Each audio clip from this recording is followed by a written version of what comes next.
Time Out programından herkese merhaba. Yeni bir bölümle karşınızdayız. Dilerseniz bu hafta programımızda neler var şöyle bir göz atalım.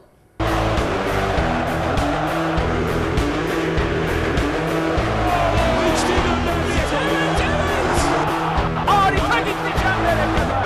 Fark yaratmak lazım. Olmadı bu.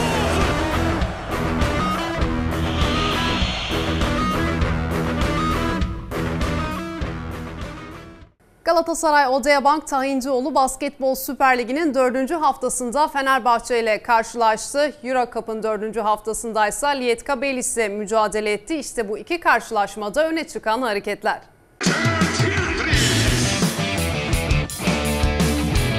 Haps'ın dip çizgiyi kullandı. Potayı yükleniyor. Basketi bulmayı başardı. Scottie Haps'ın basketi Galatasaray 2-0'lık üstünü yakalıyor. Şu anda 9 sayılı önde. Şimdi dışarıda Labinovic. Taulis'i gördü. Blok geliyor. Renfro'dan. Müthiş bir blok. Alex Renfro.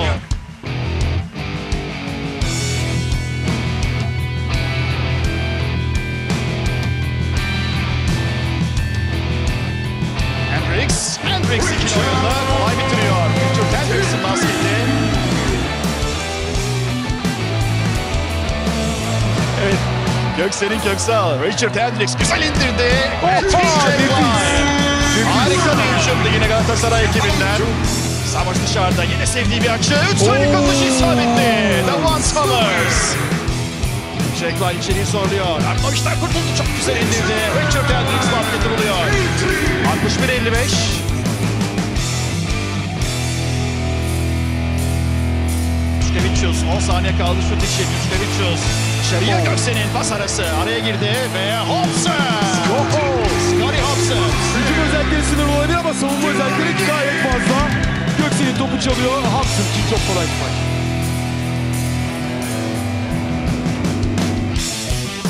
Göksel'in Köksal. Yalovicius karşısında Göksel'in atışı isabetli. Çok önemli basket. 65-63. Juan Summers'a. Summers topsuz koşu. Scottie Haps'ın başladı. Scottie Haps'ın.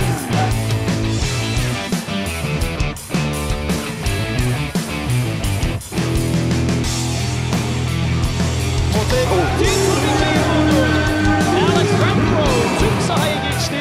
Basket Renfro'dan geldi 23-18. Renfro Engi'yi geçti. Pasını verdi. Richard Hendrix bitirdi. Scottie Haps'ın Ege Hanar'na tekrar Haps'ın kucağında kaldı. Top smacı vurdu.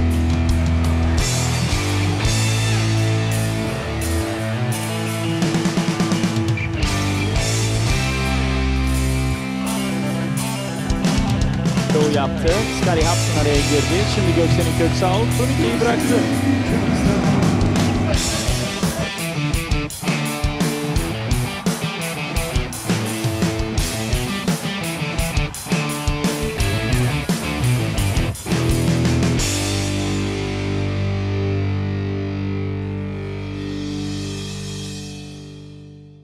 Sosyal medya postlarıyla devam ediyoruz Time Out'a. Galatasaray Odeabank ve Galatasaray Kadın Basketbol takımımız bu hafta sosyal medyada neler paylaşmış ekranlarınıza geliyor. Sosyal medya postlarına bu hafta Scottie Hapson'ın paylaşımıyla başlayacağız. Hapson, Lietkabelis maçı öncesi Game Day hashtag ile bir fotoğraf postladı. Kadın basketbol takımımızın kaptanı Işıl Ben, Castor Spring galibiyeti sonrası takımımızı desteklemeye gelen taraftarlarla bir fotoğraf paylaştı. Altına "Basketbol taraftarla güzel, her yerdeler" notunu düştü. Cintar Petronite Instagram hesabında "Bazen kazanırsın, bazen de öğrenirsin" notuyla Euroleague maçından bir fotoğrafa yer verdi. Attila van Grinsven gece tekne turuna çıktı ve ekranda gördüğünüz fotoğrafı paylaştı. İrem Naz Topuz Galatasaray hashtag ile antrenmandan bir kare postladı. Merve Uygül Instagram hesabında ekrana gelen fotoğrafa yer verdi ve "Eskiden filtre mi vardı" notuyla paylaştı.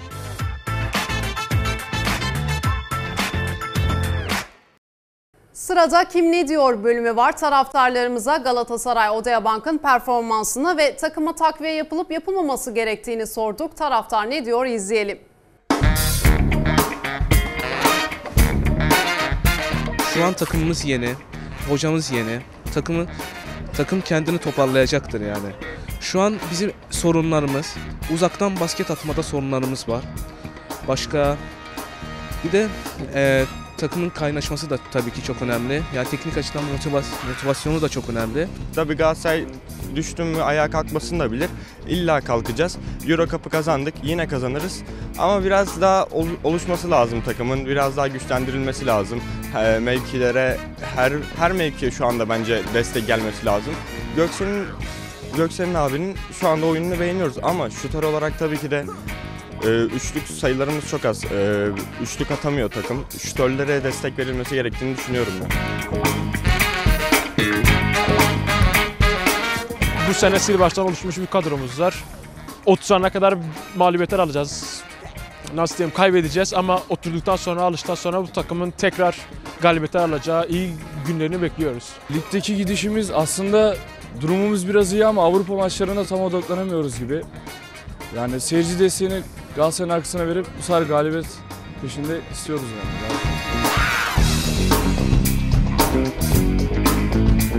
Ligde biraz daha iyiyiz. Avrupa maçlarında bir tutukluk var. İnşallah ilk maç olacak bu. Tutukluğu kıracağız. Bizim için iyi bir başlangıç olacak. Geçmiş seneler gibi Strasbourg'u Euro Cup finalinde yendiğimiz gibi devam ederiz. O ruhu tekrar hissedebiliriz. Söyleyeceklerim bu kadar. Bizim hayatımız Galatasaray. Biz de hani normal olarak takımımızın bize bir nebze de olsa mutlu etmesi için kazanmasını istiyoruz. Biz yoksa zaten armanın olduğu her yerdeyiz. Allah'a şükürler olsun.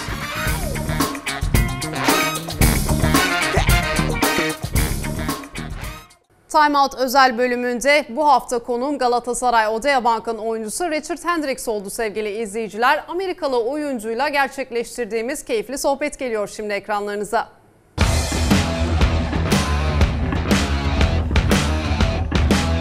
Altına uzundan uzuna ve Hendrix maçta bitirdi. Hendrix'in atışı isabetli. Richard Hendrix. Şeklar içeriği soruluyor. Akmamış'tan kurtuldu, çok güzel indirdi. Richard Hendrix muhabbeti buluyor. Hadi şimdi Hendrix'in atışı isabetli. Yukarıya iyi bir katleme. Savunma uyudu, Hendrix uyumadı. Richard Hendrix.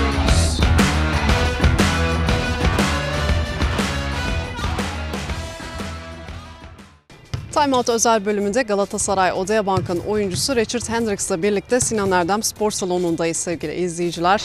Welcome Richard. Thank you for having me. You're done with your training right now. How do you feel? It's a good day to come in here and get some work in. We know we need to improve in a few areas on our team, and hopefully we got much better today.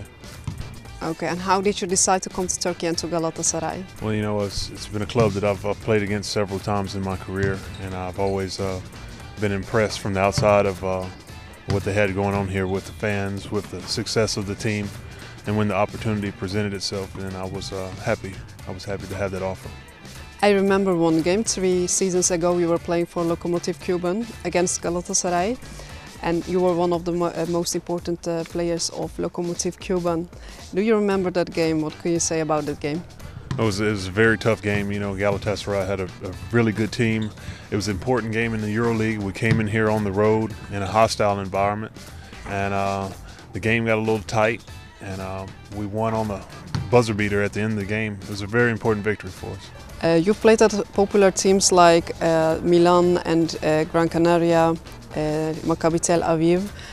What are your goals for this season and for the next coming seasons? Well, I hope that we can gel to hopefully put ourselves in a position to win something this season. Individually, I hope to continue to improve as a player and just get better and better each day. And what are you doing in your off days in Istanbul? I'm a simple guy, so I really I try to spend a little time with some of my friends and whatnot while I'm here, just enjoy the city, but nothing really in particular. But I'm just a simple guy. I like to just kind of relax on days off and just spend time with friends. Do you follow the soccer team of Galatasaray? I actually went to a game earlier in the season, and it was an awesome experience. You know, they have a great fan base.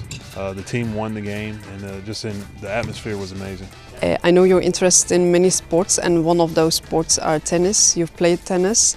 Can you tell me about your story? Why did you choose basketball? For basketball, it was my father was a coach. I played for him when I was in high school, so I was always around the game. The ball has just always been a part of my life, and it was something that just became natural. Every other sport I competed in as well too: tennis, football, baseball, soccer. You know, but tennis was more of a recreational thing. I never competed on our team, but I just enjoy all sports in general. And who's your favorite tennis player? Well, growing up, it was Pete Sampras. But since I've been much older, I think I have to say that Roger Federer has surpassed Pete Sampras in my book. You know, but those are my top two. Okay. That's on the men's side, and of course on the women's side, it's Serena and Venus. Okay. They're the best of all time.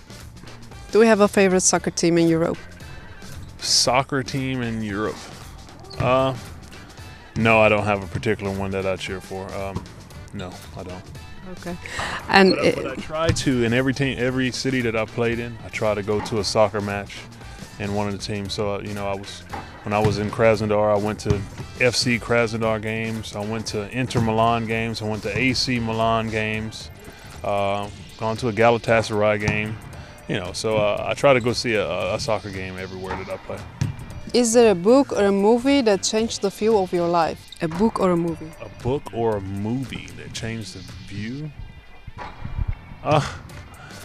No, I wouldn't say that changed the view of my life, no. I've had some books and things and some movies that I've watched that are entertaining to me. But no, I have not changed the view of my life, no. Okay. And your favorite book or movie that you can't forget that was special for you? Oh, favorite movie is Shawshank Redemption. No question. That's my favorite movie. If you had any chance to sit on a round table with 3 people, who will those 3 people be? Widen your throats, it could be everybody. Wow, that's a tough one. Just 3. I mean, I don't know. I'm a people guy. I'd much rather be around much more than 3 people. I would have 10, then I would have 10.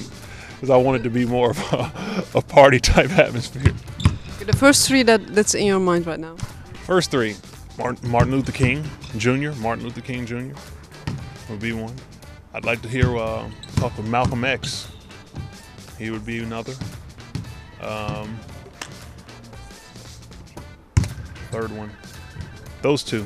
I can't think of too many others. No third one? Yeah. Okay. I'd like to hear what those 2 would have to say. Okay, and now I'm going to give you 2 choices and I want you to choose one of them. Playing for the NBA playoffs or winning the EuroLeague championship? I'd much rather have a championship just than to be a part of the playoffs. Offense or defense? Both. Choose one. Offense.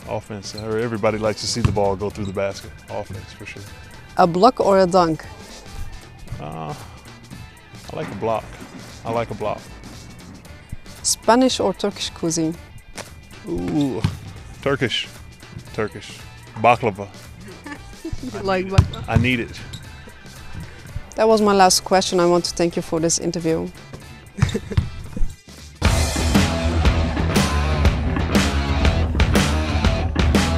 Altına uzundan uzuna ve Hendrix maçta bitirdi. Hendrix'in atışı isabetli. Richard Hendrix. Şeklar içeriği zorluyor. Arkamıştan kurtuldu. Çok güzel indirdi. Richard Hendrix muhabbeti buluyor. Hadi şimdi Hendrix'in atışı isabetli. Yukarıya iyi dikkatleri. Savunma uyudu, Hendrix uyumadı. Richard Hendrix.